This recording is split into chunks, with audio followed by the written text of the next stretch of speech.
6h54 de volta com o Manhã no Ar e as principais notícias do dia. Fica atento ao horário para não perder o seu compromisso. E o Tribunal Regional Eleitoral considerou tranquila a votação em todo o estado. O número de abstenções que na eleição suplementar do ano passado foi de quase 50%. Dessa vez ficou em torno de 10%. Amazonino Mendes e Wilson Lima vão disputar o voto dos eleitores no segundo turno. Na votação para os cargos legislativos, tivemos mudanças significativas. Na Assembleia, metade dos deputados estaduais vão ocupar o cargo pela primeira vez. Já na Câmara Federal, 75% dos eleitos são novatos. E aqui no estúdio, a gente faz agora uma análise desses resultados do primeiro turno e analisa também como fica o cenário político a partir do recado das urnas. E o nosso convidado especial é o Elson Carmo, cientista político. Seja muito bem-vindo ao Manhã no Ar mais uma vez. Excelente dia. Bom dia, Adriane. Bom dia aos telespectadores. Que eleição. Verdade. Uma eleição que é bem diferente, atípica em relação aos outros cenários que a gente vinha noticiando ao longo dos últimos anos, mas uma coisa que se confirmou foi a questão da preferência a nível federal, né? Jair Bolsonaro liderou. Em algum momento eu cheguei a acreditar que ele até pudesse levar em primeiro turno, no começo da apuração, aparecia ali 49%. Eu não esperava, na verdade eu esperava os dois turnos, né? E o próprio Haddad, eu acho que surpreendeu mais do que se esperava também. Ele teve uma votação grande. Não é à toa, Adriane, que na Câmara dos Deputados o PT vai ser o partido que mais elege deputados, ainda que tenha reduzido muito em relação a 2014, há 4 anos atrás. Todos os grandes partidos reduziram e o PSL do Jair Bolsonaro saiu de 1 deputado para 50, um crescimento estratosférico. As pessoas parecem que começaram a votar aquele voto casado pensando na governabilidade, né? Depois de um impeachment sofrido pela presidente Dilma Rousseff, o que se entende que é preciso ter uma representatividade no parlamento para conseguir governar com mais tranquilidade. Adriane, o Brasil, na verdade, ele vive, ele adota um presidencialismo de coalizão. Não tem como o presidente da República governar sem o apoio do parlamento. Os que tentaram sofreram impeachment, lembra do Collor, lembra da Dilma, assim como os governadores do estado, eles precisam do apoio da Assembleia Legislativa. É muito parecido. Falando em governo do estado, vamos aos números. Aqui no Amazonas deu o segundo turno e o Wilson Lima, estreante na disputa por um cargo eletivo, acabou liderando a eleição, saiu na frente, seguido logo em seguida mesmo ali, a diferença é bem pequena, pouco mais de 1% do atual governador, candidato à reeleição Amazonino Mendes. Davi Almeida teve 23% dos votos, seguido de Omar Aziz, que já foi governador do estado e teve uma votação ínfima se comparado com os demais candidatos, né? A gente segue aqui o quadro que tem ainda 1% com a Lúcia Antoni, que é a candidata que foi da coligação ali formada pelo PCdoB com o PT, seguida de Berg da UGT, Cisney Cabral, brancos 2%, nulos 7%. Então, esse é o resultado geral do Amazonas, que coloca aí um segundo turno entre o Wilson Lima, um estreante. Segundo turno disputadíssimo, né? O que me surpreendeu, de certa forma, foi o Wilson Lima conseguir quase metade dos votos em Manaus, né? Inclusive, a gente tem esses números da capital para mostrar aqui essa quantidade de votos, né? Chegou a 49% dos votos aqui na capital. Mas esse resultado também a gente pode lembrar da eleição do ano passado, né? Amazonino Mendes, atual governador, perdeu na capital para o petista José Ricardo, que na época era candidato ao governo do estado do Amazonas. A capital já deu sinais de que reprova a gestão de Amazonino Mendes, e isso se confirma com esse resultado aqui na capital, que a gente percebe agora, né? Sim, o Wilson realmente uma lavada, metade dos votos, a gente pode dizer, na capital, né? E aí o interior, eu acho que também o Wilson surpreendeu em Parintins, o mais votado, né? Eu acho que o segundo turno, vejo isso, vai ser uma nova eleição, uma luta feroz, porque os dois estão muito muito próximos, né? É voto a voto, né? Quando a gente chegar nesse segundo turno. Vamos mostrar aqui o resultado, os outros resultados aqui da eleição em Manaus, né? Dos demais candidatos. Davi Almeida também teve uma votação muito Davi Almeida, expressiva. uma votação expressiva. Acredito que vai ser uma das noivas mais cobiçadas nesse segundo turno, né? Relacionada aos apoios políticos, Os apoios, né? quem ele vai apoiar, na verdade, né? Quase que a totalidade dos votos de Lúcio Antoni foi aqui na capital, né? A gente tem ainda o Berg do GT também e o Sidney Em Cabral. relação a Lúcio Antoni, eu acredito que era mais ou menos, talvez um pouco menos do que o PCdoB, a coligação esperava. Agora, é interessante nós vermos que casamento forçado não dá certo, né? Foi uma imposição essa candidatura. Uma imposição nacional, né, da coligação PT-PCdoB aqui, acabou dando poucos votos para Lúcio Antoni e a não reeleição da Vanessa ficando lá atrás, Heron Bezerra, o PCdoB vai ficar sem representação na Assembleia Legislativa. E até a tirada do Davi Almeida de um possível segundo turno, já que ele era inicialmente o candidato desse grupo, né? Sim. A gente tem aqui, você falou ainda há pouco de Parintins, que foi onde o Wilson Lima ganhou, né? Ele ganhou em 3 municípios do interior, Careiro, do Amazonas, Manaus, Careiro e em Parintins. E o Parintins é o segundo maior colégio eleitoral. Me chamou a atenção nesses números de Parintins, Amazonino Mendes em terceiro, levando em consideração que ele tem um bombódromo construído por ele lá, que inclusive tem o nome dele. Sim. E ainda assim Sim. ele conseguiu uma votação menor que é de Davi Almeida, que foi governador do estado por 4 meses. Sim, mais da metade dos parintinenses disseram não, né? Estão querendo renovar de fato, né? Vamos a outro município do interior do estado, vamos a Manacapuru, aí já os números são bem diferentes em relação a Parintins. Em Manacapuru a gente tem o Davi Almeida liderando, se não me engano, o Davi venceu em 9 municípios do interior do estado e aqui uma votação bem expressiva, 37%. Na verdade, o Davi perdeu ganhando, tem alguns que perdem perdendo, né, quando é avassaladora a derrota. O Davi foi extremamente bem votado lá em Manacapuru, em vários municípios do interior do estado e aqui na capital também. E isso é um benefício, assim, é uma vantagem? A gente vai já mostrando aqui os números de Itacoatiara, porque Davi até então era um parlamentar de capital. Era alguém popular na capital. Sim. E conseguiu, por exemplo, Itacoatiara, 38% dos votos. Sim. É visível que o Davi Almeida perde ganhando, sai dessa eleição maior do que ele entrou. Lembrando que há 4 anos atrás a votação dele para deputado estadual foi cerca de 20 e poucos mil votos, ele sai dessa eleição forte, né? Daí eu falar que vai ser extremamente cobiçado aí numa possível aliança do segundo turno. Vamos mostrar mais um município do interior do Amazonas, uma região aí mais afastada, que é o município de Coari, concentra muito poder aquisitivo e lá a eleição foi disparado Amazonino Mendes com 53% dos votos. Coari que foi muito importante, inclusive até na eleição da deputada estadual mais votada, que daqui a pouquinho a gente vai falar sobre isso.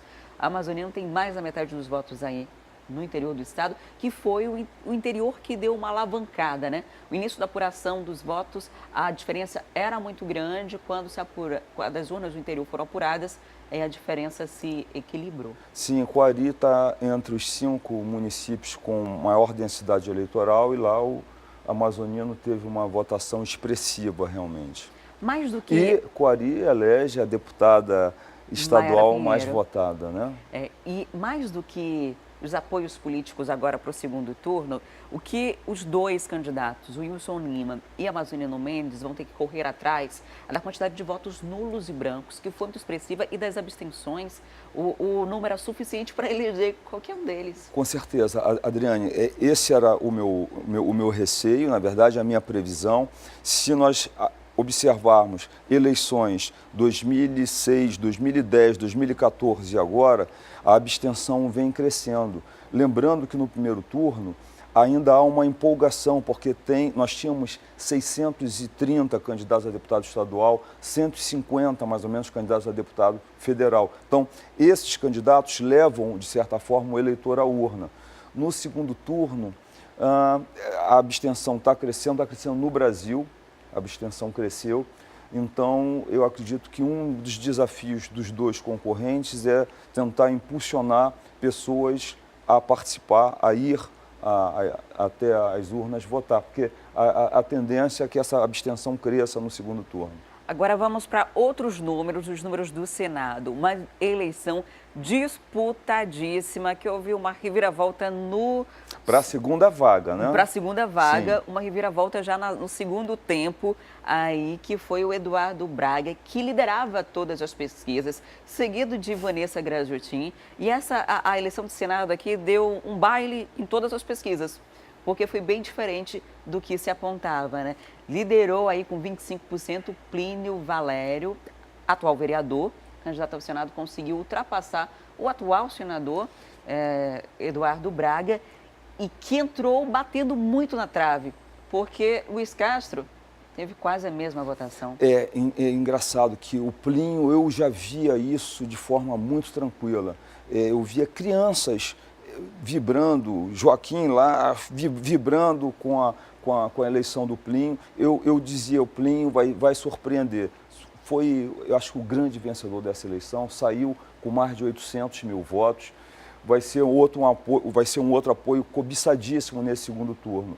E a segunda vaga, eu lembro que até faltando 4% dos votos ainda estava indeciso. O Luiz Castro, que é um que perde ganhando, saiu forte dessa campanha, surpreendeu.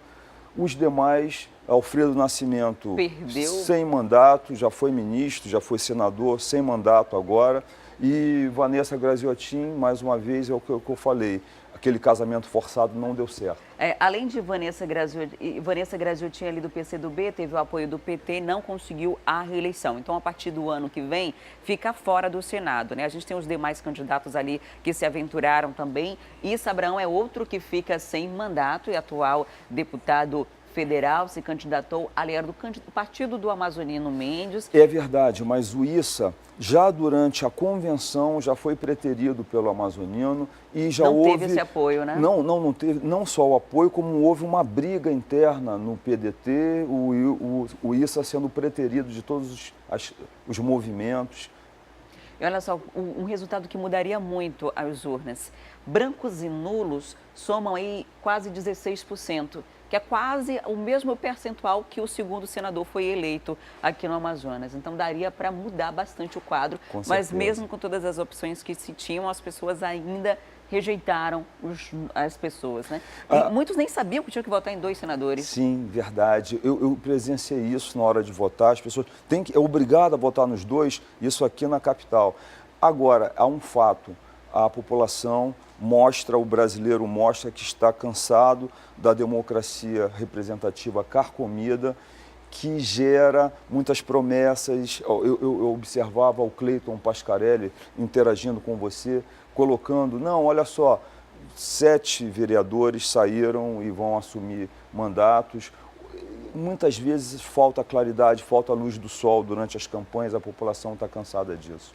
Vamos agora aos deputados federais. Por lá foi o maior índice de renovação do Amazonas. Foi uma renovação extremamente grande. Já havia uma previsão grande porque 4 dos atuais deputados federais não estavam candidatos ao mesmo cargo. Perfeito. Então já tinha metade que não se renovaria. E das 8 vagas, apenas 2 conseguiram se eleger. Os 2 que conseguiram, estou falando ali do Silas Câmara, que tem um apoio muito grande, principalmente da igreja, e o Átila Lins, que é uma raposa, né?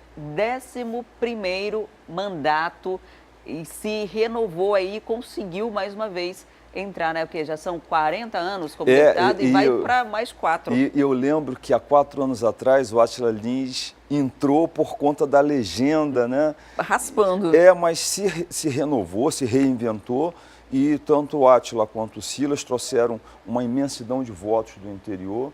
Foram os 2 únicos que conseguiram retornar à Câmara Federal, né? Os demais, para mim, não é surpresa. José Ricardo Edelin, você acabou de citar, na eleição suplementar do ano passado, ele já teve mais votos do que o amazonino aqui na capital.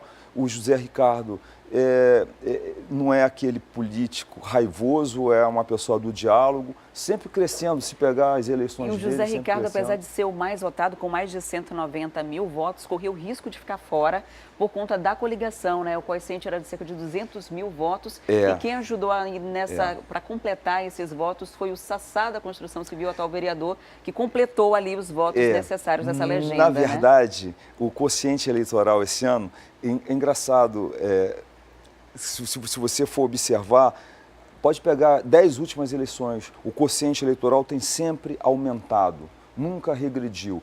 E há 4 anos atrás foi 207 mil votos, esse ano foi 220.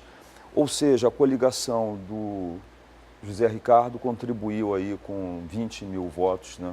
Ó, olha só aqui, José Ricardo foi o mais votado, delegado Pablo e também o capitão Alberto Neto, que são da área de segurança pública, surfaram muito na onda Jair Bolsonaro Com e certeza, conseguiram sim. essa eleição, inclusive... Delegado Pablo, lutador de jiu-jitsu, luta livre, chegou lá com força de lutador. E era um dos né? poucos candidatos do Brasil que o Bolsonaro chegou Tinha a pedir diretamente direto. voto, né? Verdade. Aí tem o Marcelo Ramos, que conseguiu entrar Sim. num cargo político. E essa 7ª vaga foi disputadíssima. O Sidney Leite com a Conceição Sampaio, a diferença de pouquíssimos Sidney Leite, votos. que abandonou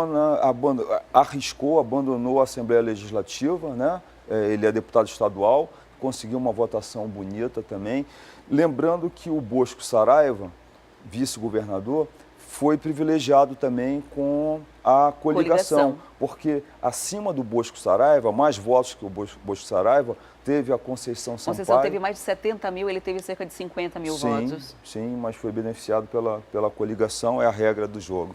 Agora vamos para a Assembleia Legislativa, por lá uma renovação de 50% dos deputados estaduais e tem mais mulheres agora no Parlamento Estadual, entre elas a mais votada do pleito, que é a doutora Maiara, filha do Adail Pinheiro, lá de Coari, que teve aí 50.407 votos.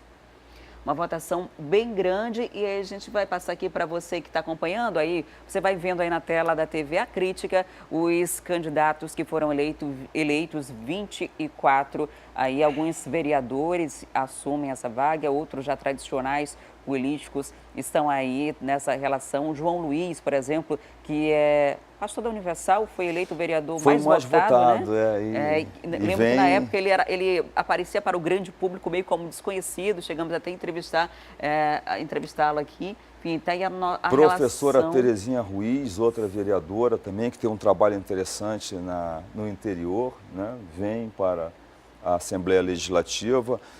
Continua a Assembleia Legislativa com o posicionamento aguerrido de Josué Neto, Serafim Correia, Alessandra Campelo, né? Permanecem na Assembleia. E para você que vai acompanhando a gente, já mostrando aqui o Saulo Viana, uma surpresa, porque é a primeira vez que se candidata, né? É interessante. O Wilker Barreto, presidente da Câmara Municipal, também veio com força, né? Foi bem votado. Belarmino, mais uma vez, reconduzido. Ricardo Nicolau também com força lá. O delegado Péricles, um novato também, né? Surfando na onda da defesa intransigente da segurança pública. E olha só, o ponto positivo dessa relação aí é o aumento da representatividade feminina. Hoje a gente tem apenas a deputada Alessandra Campelo como mulher no parlamento.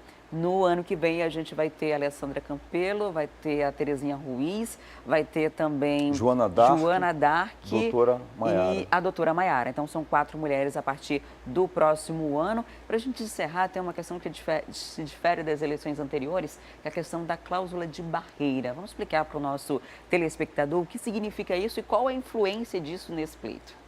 Nenhuma, não houve. Na verdade, uma das novidades era a cláusula de desempenho, que nenhum candidato poderia ser eleito com menos de 10% do quociente eleitoral.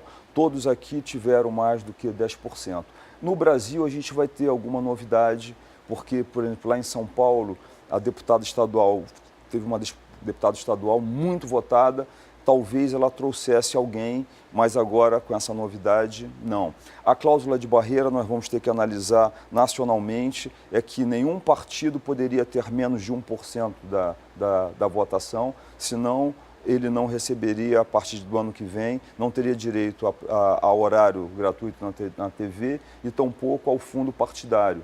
A gente vai ver quais são os partidos que há uma tendência de uma diminuição da representação de partidos. Lembrando ao telespectador, Adriane, que o Brasil é um dos países que mais partidos políticos possui, a gente tem que dar uma enxugada nisso.